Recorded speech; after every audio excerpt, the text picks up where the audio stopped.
Assalamualaikum.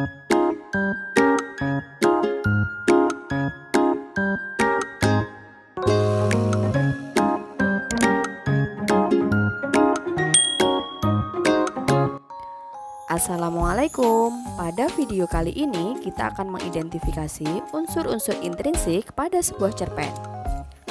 Pastikan kalian menonton video ini sampai akhir ya. Berikut adalah sebuah cerpen berjudul Riri Tidak Iri Lagi karya Elisa DS. Cerpen ini disadur dari Nusantara Bertutur Kompas edisi Minggu 23 Juli 2017. Kita simak bersama-sama ya. Riri merasa sebal sekali.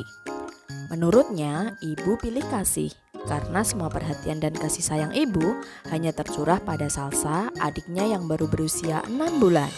Riri yang duduk di bangku kelas 6 di salah satu SDN favorit di Gresik, Jawa Timur itu merasa jengkel hingga ia menyendok nasinya tanpa selera.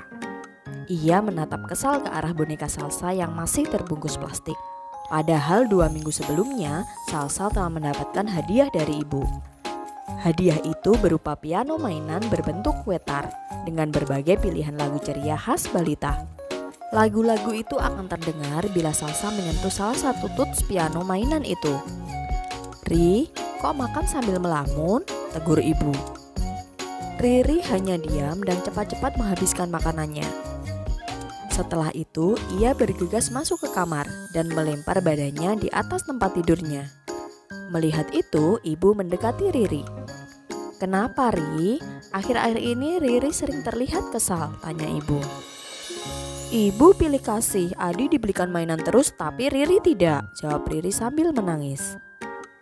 "Oh, itu masalahnya," ibu tersenyum. "Riri kan sudah dibelikan buku cerita dan tas sekolah baru." "Iya, tapi Riri kan juga ingin mainan yang bagus, ibu tidak adil." "Menurut Riri, adil itu seperti apa sih?" tanya ibu lembut. "Adil itu ya harus sama semua, Bu. Jika ibu membelikan adik mainan baru, ibu harus belikan Riri mainan baru juga dong." "Oh, begitu ya." Ibu tersenyum lalu mencium kening Riri sebelum beranjak. Malam tiba dan saatnya Riri untuk makan malam. Seperti biasa, ia mendekati meja dan membuka tudung saji. Riri terheran-heran saat ia melihat hanya ada bubur tim dengan campuran wortel dan ikan laut. Tidak ada sayur dan lauk pauk seperti biasanya. "Ibu, Riri lapar nih, makanan untuk Riri mana?" Ibu keluar kamar sambil menggendong Salsa. "Ya itu makan malamnya, Ri. Ini kan bubur untuk Salsa, Bu." "Adik sudah makan, tinggal kita yang belum. Makan sekarang yuk." "Loh, Riri tidak mau makan bubur, Bu. Riri sudah besar." Ibu tersenyum. "Kan Riri sendiri yang bilang kalau ibu harus adil dan tidak boleh pilih kasih. Semua harus sama. Jadi mulai sekarang makanan kita juga harus sama." "Ih, ibu." Ibu tertawa. "Adil bukan berarti harus sama kan, Ri? Adil itu menempatkan sesuatu sesuai dengan hak dan kebutuhannya." Ibu belikan adik mainan karena anak seusianya perlu aktivitas yang merasah otak dan gerak anggota tubuh. Sedangkan buku bacaan bagus buat menambah wawasan Riri sebagai siswa kelas 6. Riri tertegun, ia kini paham. "Iya, Bu." "Bagaimana? Masih ingin disamakan dengan adik? Makan bubur yuk," goda ibu. "Tidak, Bu." Riri menggeleng kuat-kuat. Ibu yang sedang mengeluarkan sayur sop dan ayam goreng dari lemari makan tertawa mendengarnya. Mulai sekarang, Riri bertekad membuang jauh-jauh rasa iri dari hatinya.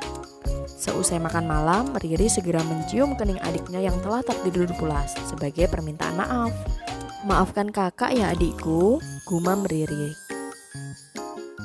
Unsur intrinsik pertama yang akan kita identifikasi adalah tema.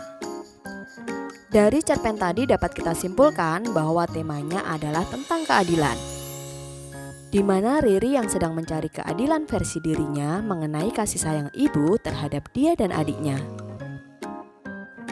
Selanjutnya adalah judul.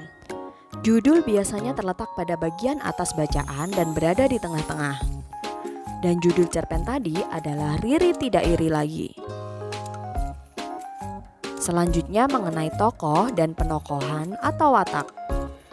Tokoh yang pertama adalah Riri yang memiliki watak gegabah, iri, tapi ketika diberi penjelasan dia mau mendengarkan pendapat orang lain.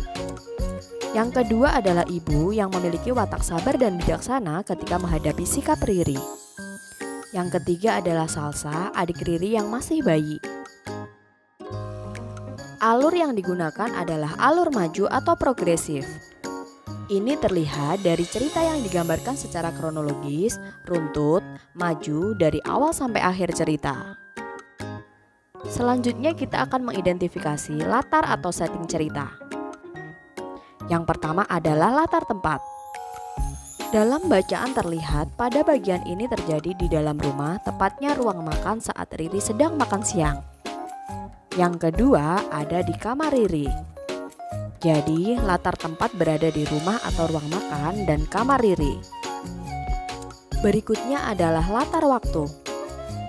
Pada bagian ini terjadi pada siang hari dan pada bagian ini terjadi pada malam hari. Sehingga latar waktunya siang hari dan malam hari. Sedangkan latar suasana pada cerita tersebut yaitu ada suasana menyebalkan di mana saat Riri kesal pada ibunya. Kemudian ada suasana lucu atau menggelikan saat Riri diberi makan bubur oleh ibunya. Dan suasana kasih sayang saat Riri menyadari kesalahannya dan meminta maaf pada adiknya. Dan amanat atau pesan yang dapat kita petik dari cerita ini adalah agar kita jangan mudah berprasangka buruk terhadap sesuatu. Karena apa yang kita pikirkan belum tentu benar.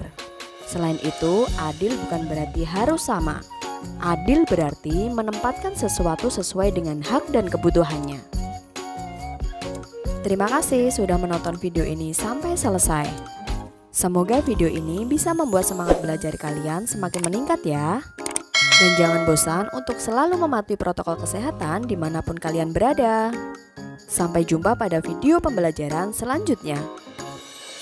Wassalamualaikum.